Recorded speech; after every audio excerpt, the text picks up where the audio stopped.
Начинът, по който изглежда лицето ти, не зависи само от това, което правиш върху него.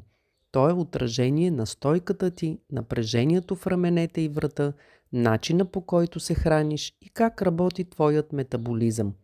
Всичко това се изписва върху лицето. Когато има застой или напрежение, това веднага се отразява с подпухналост, уморен вид, липса на тонус. Затова започвам винаги отдолу нагоре. С бавни, нежни движения помагам на тялото да се отпусне, активирам циркулацията и подготвям лицето да реагира много по-добре. Когато работим по този начин, ефектът не е само повърхностен. Лицето изглежда по-леко, по-свежо и по-живо. И това не идва от едно движение, а от последователност, от начина, по който се грижиш за себе си всеки ден.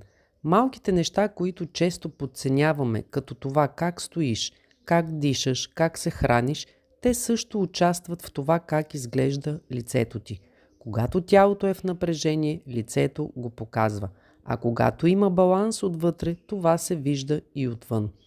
Затова не търси бърз ефект, а устойчива грижа, която подкрепя тялото, а не го натоварва.